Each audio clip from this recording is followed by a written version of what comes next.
Good morning everyone. हमने last class में कुछ एग्जांपल्स किए थे कंजर्वेशन लॉ से रिलेटेड। अब वो हमारा टॉपिक हो गया। आज हम न्यू टॉपिक स्टार्ट करेंगे, क्वार्क मॉडल।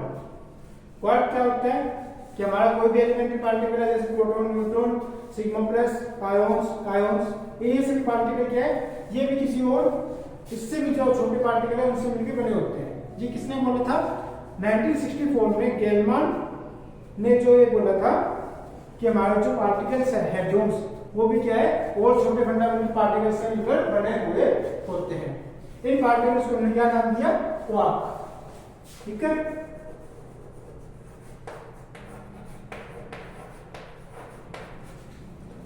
गेलमान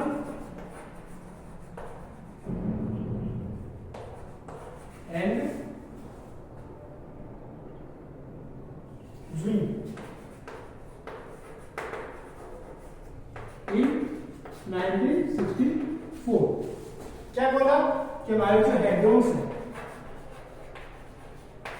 वो क्या है, और भी छोटे हमारे स्मॉल पार्टिकल्स इनसे मिलकर बने हुए होते हैं। इन पार्टिकल को हमने क्या नाम दिया? क्वार्क। हमने सबसे पहले क्या बोला इन्होंने कि तीन तरह के क्वार्क होते हैं। कौन कौन से? U, D and S। U कौन सा होगा हमारा? Up quark. D कौन सा होगा? Down quark. S हो गया हमारा स्ट्रेंथ।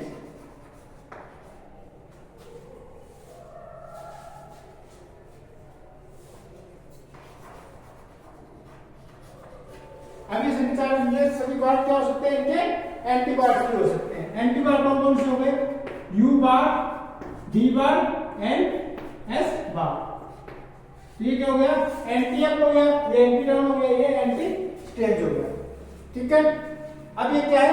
U और D क्या है? ये तो क्या है, मल्टीप्लेट्स के फॉर्म में पाए जाते हैं। मल्टीप्लेट, अब दो चार्ज है तो दो क्या हो गया? डबलेट हो गया।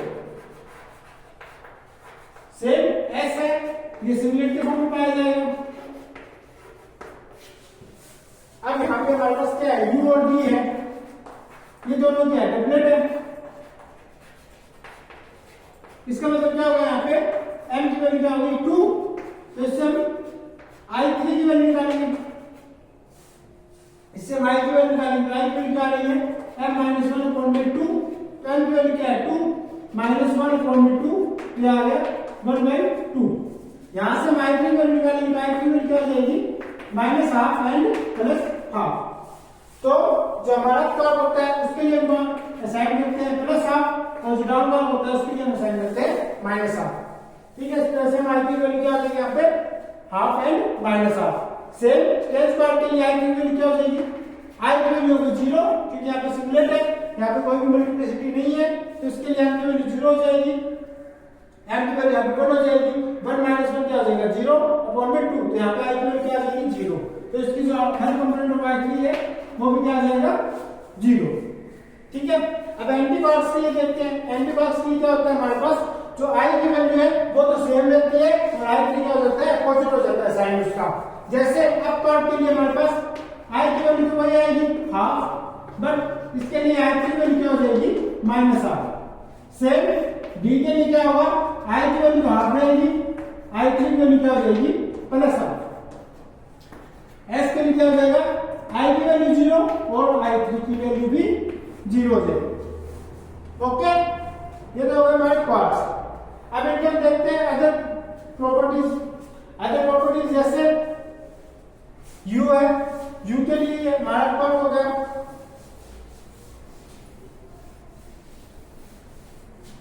तो U का हमारा जो चार्ज होता है वो कितना होता है? +2/3e। मींस जब आप नॉर्मल चार्ज होता है E की वैल्यू 1.6 × 10⁻⁹ कूलम्ब, इसका कितना हिस्सा होता है?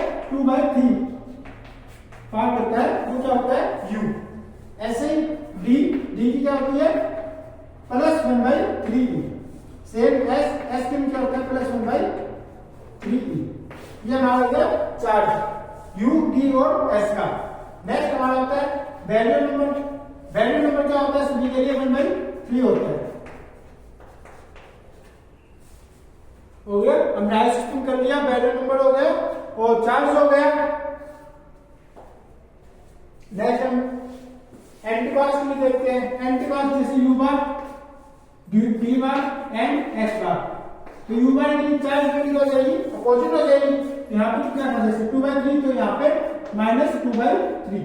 सेम डी बार कितना हो जाएगा -1/3 एंड ये कितना हो जाएगा, इसकी वैल्यू यहाँ पे हो जाएगी 1/3। यहाँ पर एक मिनट सॉरी, यहाँ पे इनका अगला चार्ज होगा माइनस एंड एस का भी चार्ज होगा माइनस का, यहाँ पे हो जाएगा ए प्लस एंड ये भी प्लस हो जाएगा। ठीक है, और इसके लिए वैल्यू नंबर क्या हो जाएगा, एंटी पार्टी कर सकते हैं कोई भी, उसके लिए वैल्यू नंबर क्या होता है, पॉजिटिव हो जाता है। जैसे अभी +1 है तो उसका वैल्यू नंबर कितना रहेगा -1। यहाँ पे वैल्यू की वैल्यू कितना है, वैल्यू नंबर -1/3 एंड -1/3। इस तरह से हम क्या है, किसी भी जो हमारे क्वार्ट्स है उनका हमने क्लासिफिकेशन कर दिया, कैसे क्वार्ट होते हैं, प्रॉपर्टीज हमने पढ़ लिया है। अब क्या हमारे जो पार्टिकल्स है, हेड्रोन्स है, हेड्रोन्स दो तरह के होते हैं, एक होता है मेसोन, एक होता है बैरियम। तब जो मेसोन होता है वो क्या होता है, उसका वैल्यू नंबर क्या होता है 0, और जो बैरियम होते हैं उनका वैल्यू नंबर होता है 1। तो हमें क्या है, कोई वैल्यू पार्टिकल बनाने के लिए कितने पार्टिकल चाहिए होंगे, कम से कम 3 पार्टिकल चाहिए होंगे। तो उसके लिए हम क्या करते हैं, 3 क्वार्ट्स मिलकर एक बैरियम बनाएंगे। सेम हम मेसोन बनाते हैं, मेसोन के लिए क्या होता है वैल्यू नंबर 0। तो इसका मतलब क्या हो गया, वहां पे 2 क्वार्ट मिलेंगे। 2 क्वार्ट कैसे, एक तो क्वार्ट हो गया और एक एंटी क्वार्ट, ये मिलकर क्या बनाएंगे हमारे पास मेसोन पार्टिकल्स। ठीक है, तो हम पढ़ेंगे कि हर जो हमारे मेसोन पार्टिकल है और जो बैरियम पार्टिकल है वो कैसे बनते हैं।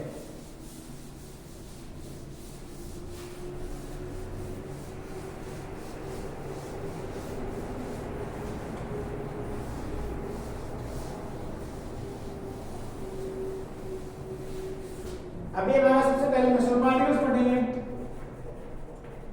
मेसोन पार्टिकल में हमारे पास कौन कौन से होंगे, एक तो क्वार्क होगा और एक एंटी क्वार्क होगा।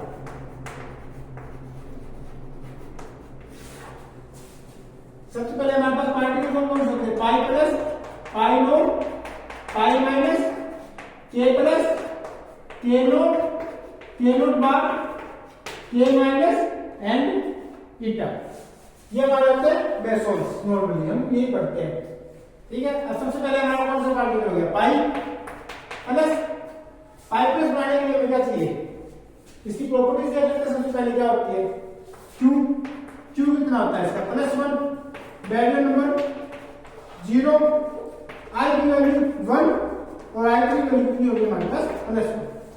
ठीक है, अब हमें क्वार्क का ऐसा कॉम्पोजिशन चाहिए जिससे हमारे पास क्या बन जाए, पाई प्लस बन जाए। तो कॉम्पोजिशन होता है हमारा यू डी बार।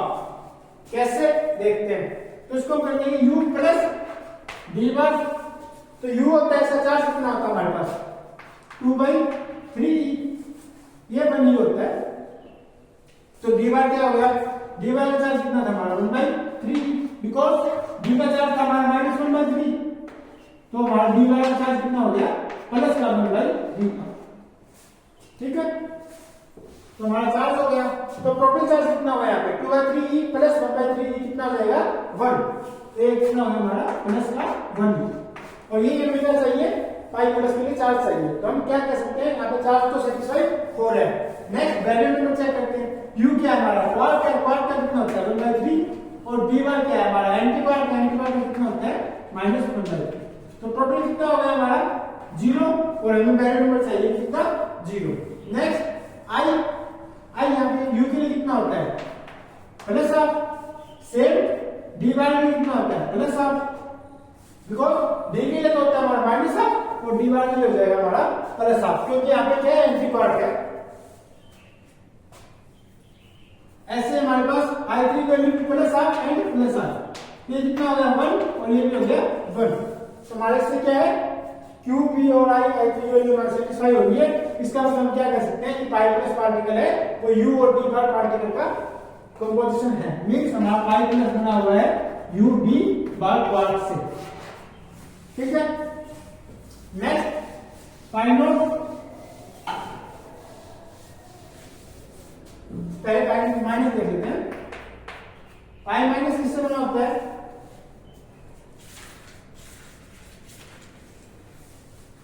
ये मिलकर ये बना होता है हमारा u बाय प्लस d से। इसके लिए चार्ज चेक करते हैं। सबसे पहले पाई माइनस का क्या होता है? Charge -1 e। u बार का कितना हो गया? -2/3e, बिकॉज u का होता है +2/3e, तो बार का हो जाएगा -2/3e। देन d का कितना होता है हमारा? -1/3e। Same value number check करते हैं। पाई का कितना होता है? 0। यहाँ पे u बार है, इसका कितना हो गया? -1/3 और d कहते हैं उसका 1/3। ये कितना होगा? 0, ये हो गया -1। नेक्स्ट आई की वैल्यू चेक करते हैं। पाई माइनस की कितनी है? 1। यू बार के लिए कितनी होती है हमारे पास वैल्यू? 1/2। सेम डी के लिए कितनी होती है हमारे पास वैल्यू? 1/2। तो इसकी वैल्यू कितनी आ जाएगी हमारे पास? 1। नेक्स्ट आई की वैल्यू चेक करते हैं। पाई माइनस की कितनी हो जाएगी? आई की वैल्यू -1। यू बार की वैल्यू कितनी होती है? माइनस का हाफ, बिकॉज यू की वैल्यू कितनी होती है? प्लस हाफ, तो यू बार की वैल्यू जाएगी -हाफ। डी की वैल्यू क्या होती है? -हाफ, तो कितना हो जाएगा? -1। हेंस हमारा क्या है? यहाँ पे चार्ज भी सेम हो गया, पहले नंबर आई और आई की वैल्यू क्या सेम आ गई। इसका मतलब हम क्या कह सकते हैं? जो हमारा पाई माइनस पार्टिकल है इससे मिलकर बना होता है यू बार डी से मिलकर बना होता है। नेक्स्ट हम चेक करते हैं पाई नोट पार्टिकल।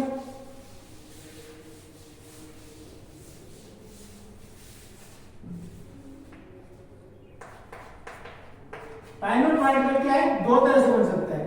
एक तो ये बन सकता है यू बार और दूसरा ऑप्शन होता है डी बार। ठीक है, इसके लिए हम देखते हैं सबसे पहले यू बार का चेक करते हैं क्या ये सही है? u प्लस यू बार। पहले चार्ज चेक किया, पाई नोट का चार्ज 0 हो गया, यू का चार्ज 2/3 एंड यू बार का हो जाएगा -2/3। ये हो गया 0। नेक्स्ट वैल्यू नंबर पाई नोट क्या हो गया? 0। यू के लिए कितना हो गया? 1/3 एंड यू बार के लिए -1/3। इसकी वैल्यू कितनी हो गई? 0। नेक्स्ट आई पाई नोट के लिए आई की वैल्यू कितनी जाएगी? 0, 1। क्योंकि आई की वैल्यू होती है 0, आई की वैल्यू जाएगी 1। यू की वैल्यू कितनी होती है? हाफ, और यू बार की वैल्यू होती है हाफ। तो इससे हमारे पास आई की वैल्यू कितनी आ गई? 1। नेक्स्ट आई 3, इसके लिए कितनी होगी? 0। यू के लिए कितनी होती है? प्लस का हाफ, और यू बार के लिए -हाफ। तो हमारे पास आई की वैल्यू यहाँ पे कितनी आ गई? 0। ये भी सेटिस्फाई कर दिया। मतलब क्या है? पाई नोट हमारा यू और यू बार से मिलकर बना होता है। ये चीज हमने प्रूव कर दी। नेक्स्ट पाई नोट है, अब हमें चेक करना है क्या ये डी और डी बार से मिलकर बना हो सकता है? तो डी एंड डी बार। तो इसके लिए चार्ज चेक करेंगे। क्यू की वैल्यू क्या आ गई पाई नोट के लिए? वही 0, वैल्यू नंबर भी 0। नेक्स्ट आई की वैल्यू भी 1 एंड आई की वैल्यू 0। डी होता है, डी का चार्ज कितना होता है? -1/3। डी बार का चार्ज कितना होगा? +1/3e। वैल्यू नंबर डी का कितना होता है? 1/3 एंड -1/3, बिकॉज एंटी बार का क्या होता है हमारा? -1 होता है। नेक्स्ट आई डी के लिए कितना होता है? 1/2 और डी बार के लिए भी 1/2। तो कितना हो जाएगा? 1। सेम आई डी के लिए कितना होता है? -1/2 और डी बार के लिए होता है +1/2। तो कितना हो जाएगा? 0। तो यहाँ पे क्या है? ये दोनों चीज सेटिस्फाई कर रहा है। इसका मतलब हम क्या कह सकते हैं? जो हमारा पाई नोट पार्टिकल है ये क्या है? यू बार और डी बार से मिलकर बना हुआ होता है। तो हम क्या कह सकते हैं टोटल एवरेजली कि हमारा जो पाई नोट है ये कैसे बना हुआ है? You bar plus D bar divides में √2। तो हमारा ऐसे क्या है? पाई नोट पार्टिकल बना हुआ होता है। सेम नेक्स्ट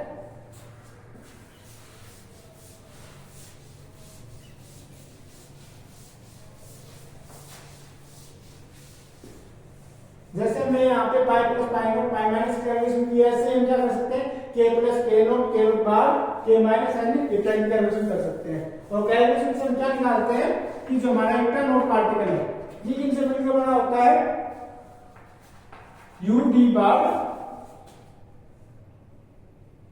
ये होता है you you bar minus D D bar upon में रूट 2। नेक्स्ट के प्लस पार्टिकल, ये मीटर बना होता है हमारा यू एस बार से। एस बार में यहाँ पे क्या हमारे स्ट्रेंथनेस होती है,